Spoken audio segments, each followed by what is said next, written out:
Hello Top Top Mom! Aujourd'hui, épisode numéro 53, on parle de pourquoi ton enfant a encore des défis sommeil malgré ton impression de faire tout ce qu'il faut comme il le faut. Let's go, c'est parti! Bienvenue sur ton balado Feel Good du Motherhood. Top Top Mom et compagnie, parfois drôle, parfois touchant, mais certainement toujours pertinent et inspirant. Il n'y a pas un meilleur son pour t'accompagner pendant une sieste poutine ou pour te rappeler que la meilleure des mères pour ton enfant, c'est toi. Top, top, mom. Si ton enfant se réveille encore la nuit, même si tu as une routine dodo très stable depuis des millénaires, l'heure de dodo est sur le sweet spot, tu as un environnement de sommeil, ma foi, qui a été créé par Morphée elle-même. Bref, si tu as l'impression de faire tout ce qu'il faut, mais que ça fonctionne toujours pas, cet épisode est juste pour toi. Parce que peut-être que tu as décidé de tout culpabiliser ça. Tu as décidé de mettre tout ça sur ton dos. Peut-être que tu te demandes ce que tu fais de travers. Peut-être que tu compares ton enfant aux autres enfants de ton amie Julie, qui ont sensiblement le même âge. Puis là, tu dis, mes autres, ils dorment la nuit. Comment ça, le mien, il dort pas? Qu'est-ce que moi, je fais? Peut-être que tu es juste épuisé aussi. Je veux juste te dire que c'est pas trop le problème. On va régler ça pendant la première minute du balado. Faut vraiment arrêter de se culpabiliser en tant que parent parce que malgré toutes les précautions du monde, malgré tous les livres sommeil que tu as pu lire au courant de ta grossesse du premier trimestre de vie de ton enfant à la petite enfance, il y a des circonstances qui font que le sommeil de ton enfant n'est pas un long fleuve tranquille. Fait qu'arrête de te taper sa tête, je t'en supplie.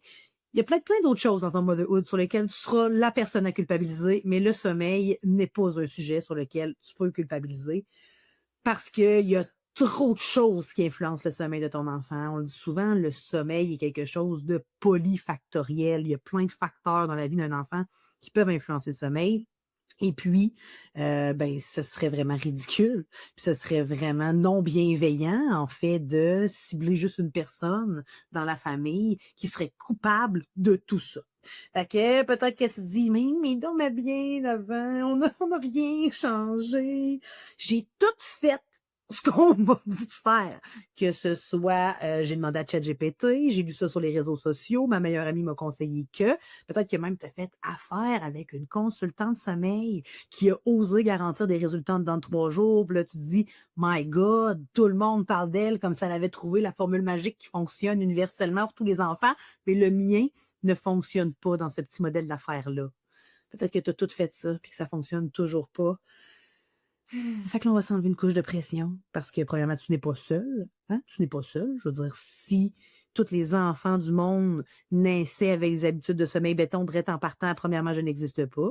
Premièrement, on arrêterait de parler de sommeil. On n'aurait plus la Société canadienne du sommeil parce que si nos enfants dormaient bien, direct en partant, il n'y a rien de plus québécois que cette phrase-là, ben, on n'aurait même plus de troubles de sommeil à l'âge adulte parce que ça veut dire que le sommeil, ce serait quelque chose qui est facile à gérer, pour lequel on a des formules tout prémanchées qui fonctionnent pour tous les êtres humains. Et là, ben, depuis maintenant quelques années que j'œuvre dans le monde du sommeil de l'enfant 0-5 ans, puis il n'y a personne qui l'a trouvé encore la formule magique. Peu importe comment qu'on va te phraser ça, peu importe la publicité que tu as vue sur les réseaux sociaux qui vend du rêve, du rêve. Très bon jeu de mots avec le sommeil, sache qu'elle n'existe pas. OK? Fait qu'on s'enlève toute cette pression-là et on continue avec le sujet que le sommeil n'est pas un long fleuve tranquille. Malheureusement, il y a des up and down. Là, j'ai le goût de faire des parallèles avec ce que je connais. Donc, je vais parler de mon histoire personnelle à moi. J'ai 40 ans. Il y a des nuits où je dors comme un bébé, pour ne pas encore faire de mauvais jeu de mots. Donc, comme un papa, aurais-je dû dire. Fait qu'il y a des nuits où je dors très bien. Et il y a des nuits où je dors très mal. Je vais me réveiller plein de fois. Je vais tourner de bord 175 fois. Je vais avoir trop chaud. Je vais avoir trop froid. Je vais faire des mauvais rêves. Des fois, je fais encore des cauchemars qui impliquent que je me réveille un peu en panique pendant la nuit, capable de relativiser tout ça, capable de comprendre que je suis dans mon environnement sommeil à moi, que tout va bien, que j'ai un toit sur la tête, que je mange 3 fois par jour et que je suis aimée. Mais quand même, ça m'arrive. Puis il y a des nuits où je vais vraiment dormir mieux de A à Z, que j'ai l'impression que je me réveille pas et que mon sommeil est beaucoup plus récupérateur. Des matins, je me lève, je suis encore fatiguée. Des matins, je me lève avant que le cadran sonne, il est 5h30. Puis là, je me dis, mon Dieu, c'est un peu tôt pour se lever. Sachant que je suis maman d'un ado qui, lui, se lèverait jamais si c'était uniquement de son ressort quand on parle de l'heure du réveil. Fait que c'est pas linéaire. Puis c'est ça, faut comprendre ça parce que C'est quand même une prémisse de la mission Bédane urbaine d'arrêter de penser que ce qui a été écrit dans les livres, c'est que tous les enfants qui dorment de même. Une nuit devrait durer entre tant d'heures et tant d'heures. Une sieste moyenne devrait durer entre tant d'heures et tant d'heures. Il faut vraiment arrêter de penser que c'est uniquement ces facteurs-là qu'il faut interpréter quand on parle de sommeil d'un humain. C'est des barèmes, c'est des moyennes, et je ne dirai jamais assez. Un enfant, c'est pas une moyenne, un humain n'est pas une moyenne. Fait que de banaliser ou je cherche un mot, mais je ne l'ai pas, de banaliser un enfant à des simples chiffres, de ramener l'enfant au complet à des moyennes, à des chiffres, à quelque chose de quantitatif, c'est aussi ramener l'humain à du quantitatif. Ça en prend du quantitatif, mais il ne faut pas s'arrêter uniquement à ça. Fait que le sommeil n'est pas quelque chose qui s'installe, puis là, pouf, à un moment donné, c'est géré pour l'éternité. Hein, il y a des choses dans la vie, des événements qui arrivent dans la vie d'un humain qui peuvent effectivement impacter les habitudes de sommeil.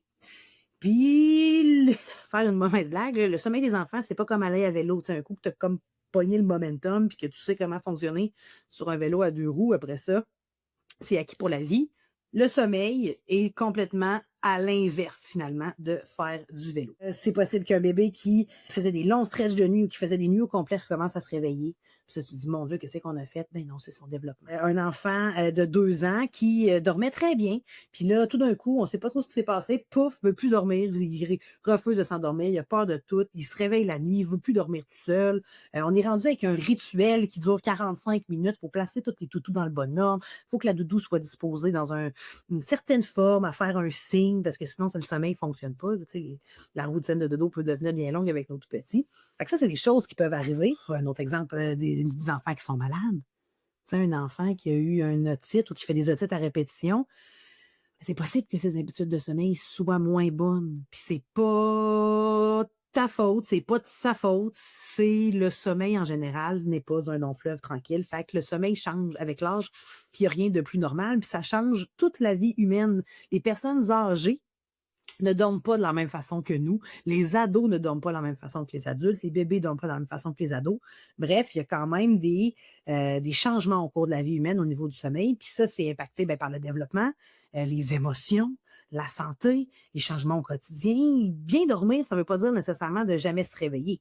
Bien dormir, ça veut dire que le sommeil, les habitudes de sommeil de ton enfant sont suffisamment saines pour supporter son développement global. Fait que c'est dormir avec des phases qui sont plus faciles, puis il y en a d'autres, des phases qui sont un petit peu plus demandantes. Mais ça, j'ai le goût de te dire, là, on parle de sommeil, mais ça, c'est la réalité du motherhood en général. Il y a des phases qui sont plus fun, mais il y a des phases qui sont un petit peu plus challengeantes. Puis c'est correct, il faut surfer sur la vague de la vie à chaque étape de la vie. Puis là, je me parle un peu à moi-même en disant ça parce que j'ai beaucoup d'outils sur le 0,5. J'ai fait tout mon certificat en psychologie basé sur, mis à part les cours obligatoires, mais tu sais, les cours à option, je les ai tous choisis dans le 0,5, développement de l'enfant 0,12. J'aurais dû, pourtant j'ai pris le cours sur le développement de l'adolescent, mais encore là, je me trouve pas vraiment très outillée pour être maman d'un adolescent. Je trouve ça des fois challengeant.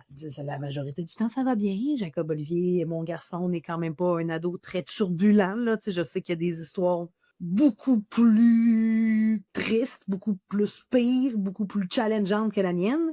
Ne serait-ce que des fois, je me dis, y a-t-il un livre quelque part pour m'aider à gérer cette situation-là? Parce que là, je manque d'outils parfois. Puis, thanks God, dans ma boîte à outils, j'ai une tribu très bienveillante qui m'entoure. Je pense entre autres à mon chum qui a aussi des ados. Je pense à mes parents qui ont vécu quand même 2 adolescences avec ma soeur et moi. J'ai des amis autour de moi aussi qui ont des amis, des enfants du même âge. On relativise tout le monde ensemble. Ne serait-ce qu'il y a des jours où c'est plus compliqué, mais aussi avec ton chum, ou aussi avec tes collègues, ou aussi avec ta meilleure amie. Fait que, tu sais, bref. Faut pas demander aux enfants à ce que ce soit toujours facile. Des fois, c'est à nous aussi de prendre un pas de recul puis de se dire, OK, pas facile en ce moment, mais il y a rien qui est éternel. Fait que ça, c'est plate quand ça va bien. Tu te dis, j'en aimerais ça que ça soit éternel, mais malheureusement, ça ne l'est pas non plus. Donc, la vraie raison des réveils nocturnes, premièrement, le développement cérébral de ton enfant, le développement du cerveau, le cerveau d'un enfant, ça se développe vitesse grand V. Quand tu penses que en dedans d'1 an, il va apprendre à marcher, développement moteur, mais on parle en dedans de 3 ans, il apprend à parler. Ça va vite dans ta barnouche, dans son cerveau. Fait que c'est sûr et certain que quand il apprend quelque chose de nouveau, son sommeil peut être impacté. Hein? Puis Mélanie Bilodeau, pour ne pas la nommer, tout le temps, il faudrait vraiment arrêter de parler de régression du sommeil parce qu'en fait, souvent, un enfant qui va moins bien dormir, c'est souvent relié à des bons développements. Fait que c'est une bonne chose que ton enfant se développe. Puis comme il se développe très vite, ben tout va vite. Puis oui, effectivement, ça peut impacter son sommeil. Bon, j'en ai parlé tantôt, mais un enfant qui commence à se retourner, marcher à quatre pattes, à marcher sur ses deux pieds, un enfant qui apprend à parler peut se réveiller plus souvent. Tout petit, qui apprend les limites de la vie, qui apprend qu'il est un humain à part entière, qui a comme un droit de veto dans tout ce qui se passe autour de lui, c'est possible qu'il proteste davantage à l'heure du dodo. Il teste est où la limite. Et ça peut être très challengeant, particulièrement en fin de journée, parce que nous aussi, on a nos émotions, notre ressenti, on a notre vie à nous, mais là, en plus, il faut qu'on gère les émotions de quelqu'un d'autre. C'est sûr et certain que la réceptivité des émotions d'un tout petit peut être parfois compliquée. Et là, il faut prendre une posture parentale. Et quand même prendre le temps de répondre aux besoins de nos enfants, mais quand on a nos propres besoins qui ne sont pas comblés, ça peut effectivement devenir bien compliqué. Donc, ton enfant se réveille la nuit parce que les cycles du sommeil, on le sait, ont un début et ont une fin. Puis ces micro-éveils-là, entre les cycles, deviennent plus conscients, donc plus difficiles à me rendormir. Parce que j'ai besoin de plus de proximité. J'ai un autre besoin comblé. J'ai besoin de savoir qu'on continue de veiller sur moi sans nécessairement être avec moi. Les rêves peuvent prendre plus de place aussi. À un moment donné, avec l'imagination, mais peut venir les terreurs nocturnes et les cauchemars. Puis c'est à prendre en considération. Un enfant qui fait des cauchemars a réellement peur. Puis des épisodes de terreur nocturne, ça peut être très terrifiant pour les parents. Les enfants n'en ont pas nécessairement souvenir le lendemain matin, mais pour un parent, ça peut être impressionnant. Un enfant qui a des épisodes de terreur nocturne. Puis c'est ça. Puis là, un coup qui est réveillé, ben ça peut être bien difficile au courant de la nuit, dans la noirceur absolue, de retrouver mon petit réconfort, d'être capable de retourner m'endormir et de m'apaiser par moi-même. Fait que c'est pas qu'il ne sait plus dormir, c'est que son cerveau est tellement en ébullition qu'il oublie à un moment donné comment dormir ou qu'il a besoin de nouveaux repères ou de plus de repères que dans le passé pour se sentir en sécurité, se sentir en pleine confiance et se rendormir à nouveau. Fait que les bons développements, c'est pas un recul, c'est au contraire une avancée dans le développement de l'enfant. Mais, encore une fois, c'est pas de ta faute si ton enfant grandit, puis même que tu devrais être contente que ton enfant grandisse et qu'il puisse acquérir des nouvelles aptitudes, mais encore, ça peut avoir un impact sur le sommeil. Puis les émotions non digérées peuvent aussi avoir un impact sur les nuits. En fait, souvent, quand on va rentrer un enfant à la garderie, le cadre de vie est quand même plus serré. On a des activités. Il n'y a pas vraiment place à l'imagination, puis à l'expression de mes émotions non plus, parce que le cadre est tellement serré, puis tout le monde fait la même chose. Puis l'effet d'entraînement fait que l'enfant, des fois, a besoin de digérer tout ça. Puis c'est souvent à la fin de la journée, quand il se sent pleinement en confiance avec son premier répondant, avec son gardien du sommeil, qu'on va être capable de libérer tout ça. Ce qui fait que ça peut avoir effectivement un impact. Donc, les journées à la garderie, les nouvelles règles, trop de stimulation aussi. Si nous tout petits bébés, on oublie que ce facteur-là peut aussi avoir un impact sur les enfants. Là, quand on parle de, j'ai juste le mot en espagnol, estimulation temprana. C'est qu'on va vouloir faire des activités avec nos enfants puis nos tout petits pour qu'ils socialisent. Je l'ai fait avec Jacob Olivier. On avait eu un plaisir fou au Baby Gym à Veracruz. Mais des fois, trop, c'est comme pas assez. Puis, quand on parle de stimulation d'un tout petit bébé, ça rentre dans le cadre de vie. Je veux dire, oui, du tummy time, mais à un moment donné, tu n'as pas besoin d'avoir 18 versions du tummy time dans la même journée. C'est peut-être un peu too much. T'sais. Puis comme les enfants n'ont pas encore tous les mots pour exprimer leurs émotions, souvent, ça va se transformer en émotion qui est un petit peu difficile à gérer parce qu'on ne comprend pas nécessairement le besoin. Puis des fois, le besoin, c'est juste un gros câlin, de se sentir compris ou même de ventiler cette émotion-là. C'est vraiment d'accompagner nos enfants dans les pleurs, d'être capable d'être le phare dans la tempête, d'être justement le capitaine du bateau, de dire, OK, on vit une tempête, mais I got you, ça va bien aller. Viens sur moi, je vais te prendre dans mes bras, besoin de proximité, de réconfort, des points de pression, un genre de réconfort autant physique qu'émotif, c'est important. Ça peut effectivement aider les enfants pour ensuite à mieux dormir parce qu'une fois que j'ai sorti toutes les émotions que j'avais à sortir, une fois que j'ai été capable de ventiler et que je me sens accueillie dans toute ma gamme d'émotions. Tu sais, je suis autant aimée quand je suis triste, quand je suis un petit peu tannant, quand je suis très tannant ou quand je dors, ça, les enfants, ça les aide à se sentir très sécures, plus sécurisés. Puis ça peut effectivement avoir un impact après ça sur le sommeil parce que quand j'ai pu évacuer tout le stress de ma journée, que je me suis sentie accueillie là-dedans, que je me sens toujours aimée après cet épisode-là, un gros soupir de soulagement. Et là, c'est plus facile pour moi de m'abandonner vers le sommeil et de me réguler par la suite. Donc, un enfant qui s'endort bien, mais qui se réveille en pleurant, on peut penser qu'il y a des trop grosses émotions dans la journée. C'est encore à nous de les écouter, de les accueillir. Puis c'est pour ça que la routine de dodo devient très importante, particulièrement avec nos enfants, pour se raconter les récits de notre journée. Qu'est-ce qui a moins bien été, qu'est-ce qui a bien été. Puis s'endormir sans nécessairement avoir le petit hamster qui tourne tout le temps de faire le récit de la journée et de rester dans ces émotions-là. Les réveils sont plus intenses après une grosse journée, les enfants qui sont trop fatigués. Effectivement, ça peut avoir aussi un impact sur le sommeil. On ne le dira jamais assez. Plus un enfant dort, mieux il dort. Fait, plus un enfant est fatigué, plus ça peut être intense au niveau de son sommeil et de ses habitudes. Puis il y a un enfant qui réclame soudainement la présence, c'est sûr et certain que passer une journée à la garderie, si je suis loin de mon premier répondant, je suis loin de ma maman, je suis loin de mon papa, mais j'ai peut-être besoin d'assouvir ce besoin de présence-là la nuit. C'est des choses qui arrivent. C'est pour ça qu'on parle aussi de la routine de dodo comme étant un moment pour remplir le réservoir affectif. Donc, tu sais, le jour où ton enfant se contrôle, puis la nuit, finalement, c'est qu'il se sent tellement en sécurité avec toi que c'est là que ça relâche. C'est là qu'il a besoin de s'exprimer, puis c'est là qu'il a besoin de ventiler. Fait qu'encore une fois, c'est pas de ta faute. C'est vraiment comme un mécanisme dont il a besoin pour sortir ses émotions. Puis c'est comme ça que c'est programmé. Puis c'est bien correct comme ça. C'est juste que ça peut effectivement devenir très prenant pour le parent, mais c'est pas une mauvaise chose. Puis un enfant qui se réveille la nuit ne manipule pas un parent, c'est qu'il cherche du réconfort, il cherche de la proximité, il cherche à s'exprimer. Fait qu'encore une fois, ton rôle en tant que maman, c'est de l'écouter, de l'accompagner, de recevoir ces émotions-là pour l'aider plus facilement à passer à d'autres choses. Il y a aussi des besoins physiques qui sont changeants. Donc, on parle de poussée de croissance, de la faim qui peut être très présente la nuit, et ça jusqu'à 12 mois. Ça aussi, c'est quelque chose qu'on ne parle pas assez. Jusqu'à 12 mois, je répète, jusqu'à 12 mois, un enfant peut effectivement avoir faim la nuit. Il y a des poussées de croissance. On a des enfants qui sont plus gloutons aussi. Il y a même des recommandations médicales qui vont peut-être te demander de nourrir ton enfant jusqu'à passer 12 mois. Puis c'est bien correct ainsi. Puis là, je passe sur les poussées dentaires, les rhumes, les inconforts intestinaux, les problèmes de digestion, la varicelle, les réactions à des vaccins. Mais ça aussi, ça a un impact sur le sommeil, tu sais. Puis un bébé qui redemanderait de boire après avoir fait un mois de nuit complète sans nécessairement se réveiller pour boire, c'est possible qu'à ce moment-là, dans sa vie, il ait faim, puis qu'on doive réintégrer des boires de nuit. Puis ça, c'est un truc sommeil que je donne quand même régulièrement. C'est quelque chose que les parents sont réticents à réinstaller. C'est quand même, ils buvaient plus. Ouais, mais là, pendant cette période-là, il n'y avait plus faim, mais là, il y a faim. Puis jusqu'à 12 mois, c'est possible qu'on ait ces montagnes russes-là. Un enfant qui se réveille plus parce qu'il est enrhumé, c'est certain que quand tu as le nez bouché en position horizontale puis que tu respires plus par le nez puis que ta bouche tout sèche, mets-toi dans ses chaussures, c'est sûr que toi aussi, tu dors un peu moins bien. Puis, il y a aussi des nuits agitées qui sont sans raison évidente. Des fois, c'est comme la corrélation est parfaite. Il s'est passé ça, il est arrivé ça, ça produit ça. Mais des fois, il faut arrêter aussi de se casser le bessic, essayer de trouver le pourquoi c'est arrivé. Juste de comprendre pourquoi, de comprendre le besoin maintenant qui est témoigné par ces changements d'habitude de sommeil-là et d'essayer de manager le mieux possible les besoins qui expliquent le défi sommeil actuel. Mais on n'y a pas toujours pas une relation parfaite de cause à effet quand on a des défis sommeil qui s'installent à nouveau. Ce qui fonctionnait il y a 2 semaines, c'est possible que ça fonctionne plus aujourd'hui. Puis guess what? C'est une bonne chose. Ça veut dire que ton petit bébé humain évolue et c'est parfait ainsi. Puis ça veut pas dire que tu as brisé quelque chose, bien au contraire. Ça veut juste dire que lui change, que sa vision de la vie, son développement change et c'est une bonne chose.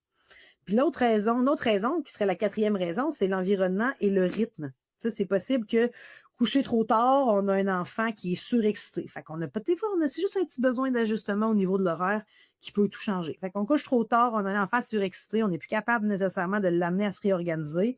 Ça devient bien compliqué. Puis on se met à crier après parce qu'on a l'impression qu'il nous niaise, mais en fait, l'enfant ne contrôle pas cette surexcitation-là. C'est souvent avec la fatigue, la trop grande fatigue que cet effet-là se met en place. En fait, moi, j'appelle ça l'énergie d'urgence. C'est comme si le cerveau disait on est tellement fatigué que je veux comme t'envoyer un boost d'énergie là, pour que tu sois capable de passer à travers ça jusqu'à temps que ce soit l'heure de t'abandonner vers le sommeil. Fait que ça, encore une fois, juste des petits réajustements, c'est possible que ça aide. Puis encore une fois, de coucher un enfant trop tôt, c'est sûr et certain que si la pression au sommeil n'est pas suffisante, c'est bien difficile de s'endormir. C'est comme si je te parlais de 10h30 le matin, il serait temps que tu commences ta nuit, c'est possible que tu sois pas assez fatigué pour ni faire une sieste, ni commencer ta nuit. Fait que c'est un peu le même principe chez l'enfant. Ça prend une pression au sommeil qui est suffisamment grande pour avoir le goût de s'abandonner vers le sommeil. Mais il ne faut pas que la pression au sommeil soit trop grande pour que ça crée une surexcitation. Puis tu as aussi les siestes qui changent avec l'âge. Hein, petit bébé, je te dirais que jusqu'à 6 mois, c'est à la demande. À partir de 6 mois, avec l'introduction des aliments solides, souvent, on est capable d'avoir un canevas de sieste qui va ressembler à une sieste le matin, une sieste l'après-midi, un petit power nap en fin de journée. En moyenne, en général, encore une fois, on ne se fie pas là-dessus, on se fie aux besoins de sommeil de notre enfant, mais ordre général, vers 8-10 mois, le power nap va disparaître. On va tomber à 2 siestes par jour et ce jusqu'à 18 mois. 18 mois où notre enfant est capable d'absorber ou de vivre avec une plus grande pression au sommeil. Vers 18 mois, souvent, c'est là qu'on va passer à une sieste par jour. Fait que c'est un enfant qui joue dans son lit très longtemps avant de s'endormir puis qui est heureux, souvent c'est parce qu'on l'a couché peut-être trop tôt puis qu'il n'est pas assez fatigué. Mais encore là, s'il finit par s'endormir seul dans le calme et l'harmonie, on peut peut-être accepter que notre enfant joue une période de 15-20 minutes avant de s'endormir. Puis en même temps, si notre enfant ne nous interpelle pas dans son processus, moi, je vous invite à laisser ça de même. Après ça, ben, on a des couchers plus difficiles parce qu'on a dérogé de l'horaire habituel. Ça ne veut pas dire qu'on ne peut pas déroger de l'horaire habituel. Ça veut juste dire qu'il faut vivre avec les effets collatéraux de ce changement d'heure habituel. Fait que peut-être qu'effectivement, la routine de dodo peut être un petit peu plus longue. Ces soirs-là, notre accompagnement doit être plus présent, plus soutenu pour que notre enfant accepte de s'abandonner vers le sommeil. Ça, c'est les choses de la vie aussi. Puis plutôt que de dire c'est notre faute, on l'a couché trop tard, c'est oui, on l'a couché trop tard, mais on avait vraiment beaucoup de plaisir, mais que maintenant, j'accepte que ce soit différent ce soir-là. C'est bien correct comme ça. Puis on parle aussi ben, l'accumulation le manque de sommeil accumulé. Tu sais, je prends l'exemple parce qu'on vient tout juste de sortir de cette période-là, le temps des fêtes. C'est sûr et certain que quand on arrive le 29 décembre, c'est possible que ce soit chaotique en montadine parce que là, ça fait plusieurs jours qu'on sort du cadre de la routine, qu'on a des horaires un peu plus farfelus, que l'alimentation est différente aussi. Fait que là, c'est nous, en tant que parents, effectivement, de remettre un cadre pour être capable de reprendre la routine le plus rapidement possible. Mais encore là, ça ne veut pas dire de ne pas sortir de la routine. Ça veut juste dire qu'on accepte les conséquences de la sortie de routine et on réajuste en temps et lieu. Fait ajuster le rythme, c'est pas non plus de calculer à la minute près. Là. Moi, ça, j'aurais aimé ça que quelqu'un me dise ça quand je suis venue, maman. Couche ton enfant à 7 heures. 7h02, c'est aussi 7 heures. 7h moins 2, c'est aussi 7 heures. Puis c'est pas parce que habituellement il se couche à 7 heures, puis que là, il y a un soir, tu vas le coucher à 18h30 parce qu'il est vraiment brûlé mort, puis qu'il s'arrache les yeux de la face, que tu es tout en train de briser. De respecter le rythme de l'enfant, puis de le respecter justement cette fameuse pression au sommeil-là qui peut être changeante d'une journée à l'autre, c'est la clé du succès. C'est pas parce que tu le berces qu'il dort moins bien, c'est pas parce que tu réponds la nuit qu'il dort moins bien, même au contraire. C'est pas une mauvaise habitude que de répondre aux besoins la nuit, je vous en supplie. Ce n'est pas un échec, un enfant qui se réveille la nuit. Ah. Mais là, j'ai un peu de désolation parce qu'il y a des philosophies sommeil qui vendent ça comme un échec. Même ton enfant ne fait pas ses nuits. Ben non, il ne fait pas ses nuits parce qu'il a besoin de proximité. Il a besoin de savoir qu'il y a quelqu'un qui veille sur lui pendant la nuit. Il y a peut-être des nouveaux besoins nutritionnels. Il y a peut-être un inconfort physique qui explique le réveil la nuit. J'ai peut-être un enfant qui est plus sensible. Il y a peut-être des bruits spéciaux qui se passent pendant la nuit. J'ai peut-être une grosse journée qui impacte que j'ai besoin de te parler pendant la nuit. J'ai besoin d'évacuer tout ça. C'est peut-être l'apprentissage de la propreté aussi qui impacte le sommeil de nuit. Faut vraiment arrêter de penser qu'on met volontairement des habitudes en place et que ça les empêche de bien dormir. OK? C'est sûr et certain. Là, il faut quand même que je mette une parenthèse. Si je suis avec mon enfant jusqu'à temps qu'il s'endorme ou que je le berce jusqu'à temps qu'il s'endorme, ben, c'est possible que la nuit ait besoin de ces outils-là, de ce même environnement-là pour réintroduire le sommeil pendant la nuit pour faire la transition entre les cycles de sommeil. Et encore là, est-ce que c'est une mauvaise habitude? Je pense pas. Puis dépendamment de l'âge de ton enfant, puis de ton ressenti par rapport à tout ça. Il y a moyen de surfer sur cette vague-là pendant vraiment longtemps. Tu sais, si moi, tu es une maman qui berce son enfant jusqu'à ce qu'il s'endorme, que tu le déposes, qu'il se réveille 1 ou 2 fois pendant la nuit, que ça te fait plaisir d'y aller, de le bercer un peu, puis de le redéposer, puis que ça fonctionne très bien, on n'en parle même pas, là. C'est même pas des gens qui vont consommer du contenu bédaine urbaine parce que pour eux, ce n'est pas un défi sommeil. C'est la réalité. Mais c'est possible que pour toi, ces 2 fois-là, ce soit bien trop soutenant, puis que là, ta fatigue maternelle prend le dessus, puis là, que tu deviens, entre guillemets, dysfonctionnel dans ton quotidien parce que tu es trop fatigué, puis que là, tu as le goût qu'on se parle d'autonomie du sommeil. C'est aussi valide. Mais il faut arrêter de penser que des habitudes de sommeil qu'on inculque à nos enfants sont la base de tous les défis sommeil. Il faut vraiment arrêter de penser que parce qu'on berce nos enfants, ils deviennent habitués au bras, puis que là, ils dormiront jamais dans leur lit. Il est toujours temps de modifier des habitudes de sommeil. Fait que, il faut vraiment arrêter de penser que tu es le centre du problème du sommeil de ton enfant. Il y a plein d'autres choses qui impactent le sommeil de ton enfant. Puis de répondre à un besoin, ça n'empêche pas un enfant d'apprendre à s'endormir. Bien au contraire, ça démontre qu'il est entendu et que ses besoins comptent aussi. Fait que c'est la plus belle chose que tu peux faire, répondre aux besoins de ton enfant pendant la nuit, tu sais. Puis qu'un enfant qui se sent en sécurité le jour et la nuit, ben, développe plus facilement son indépendance, son autonomie, se sent de plus en plus sécure. Fait que c'est pour ça que l'option de s'il se réveille la nuit, tu n'interviens pas du tout, ben, c'est un peu comme si toi, tu appelles ton amie Julie parce que tu veux un conseil, puis elle répond jamais à son téléphone. Tu sais, je veux dire, à un moment donné, soit tu vas te tourner vers un autre répondant, tu vas te tourner vers une autre source d'aide, mais c'est un peu frustrant. Fait que, tu sais, toujours savoir, toujours essayer de comprendre le besoin derrière les réveils nocturnes de ton enfant, d'essayer de les combler au maximum dans la mesure où toi, ça t'impacte pas dans ta vie à toi. Il y a des bouts où effectivement, ça va être impactant dans ta vie à toi. Puis ça fait partie de la réalité du motherhood. Mais tu sais, si c'est comme ça pendant 5 ans, je veux que tu te rappelles une chose, tu comptes aussi. Puis quoi, qu'est-ce qu'on fait concrètement quand un enfant se réveille la nuit? Ben, on observe pourquoi, quand il se réveille, dans quelles circonstances il se réveille, comment il réagit, c'est quoi la demande derrière le réveil. Tu sais, d'observer pourquoi, puis le patron du sommeil derrière tout ça, pour être capable de mieux interpréter le besoin. Après ça, ben, on ajuste une chose à la fois. Est-ce que c'est l'horaire? Est-ce que c'est la routine? Est-ce que c'est le temps qu'on passe ensemble? Est-ce que c'est des choses qui se passent à la garderie? Est-ce que c'est son alimentation? Est-ce que c'est un besoin physique? Puis là, après ça, ben, on essaye d'éliminer le plus possible les facteurs qui peuvent effectivement impacter le sommeil de ton enfant.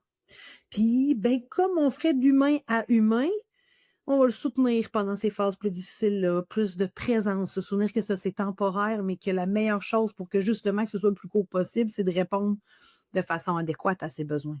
Parce que de repousser la poussière en dessous du tapis, à un moment donné, il va falloir que tu lèves le tapis. Puis là, s'il y a plus de poussière et de plancher, c'est bien difficile de régler ça après ça, une chose à la fois. C'est pas impossible, mais c'est quand même plus compliqué que si on le prend le temps de bien faire les choses en temps et lieu. Puis se rappeler que certaines phases, ben, c'est normal qu'ils demandent plus de toi. Et c'est ça le rôle d'une mère aussi. On fait pas des bébés pour mettre des photos sur Pinterest. On devient une figure d'attachement. Il y a un lien d'attachement qui s'est créé au fil du temps, au fil des semaines, au fil des mois, au fil des années. Ça fait aussi partie de notre rôle de mère. Et malheureusement, la nuit aussi. J'ai goût de vous dire, ça serait vraiment le fun qu'on doit vraiment juste être ce pilier-là en période de jour. Ça serait beaucoup plus facile pour nos émotions à nous. Mais tant il y a aussi longtemps que ton enfant a besoin de toi la nuit, je me répète, pas un caprice, pas de la manipulation, c'est qu'il a vraiment besoin de toi. Donc, c'est pas toujours le bon moment pour travailler le sommeil, de modifier les habitudes, mais puis parfois, c'est juste un mauvais moment à traverser aussi. Fait que c'est pour ça qu'avant de prendre un rendez-vous avec une consultante de sommeil, tu sais, si c'est arrivé hier, essaye de voir là, si dans 3, 4, 5 jours, ça s'améliore pas. Si c'est trop prenant pour toi, bien entendu, demander de l'aide n'est pas une preuve de faiblesse, c'est une preuve d'intelligence. Donc, ne procrastine jamais à demander de l'aide aux besoins. Mais des fois, c'est peut-être plus toi qui as besoin d'aide que ton enfant qui a besoin d'aide pour mieux dormir, sachant que des fois, les défis sommeil de ton enfant s'expliquent très bien par d'autres besoins. C'est possible que tu sois pas capable de combler ces besoins-là, puis c'est correct aussi.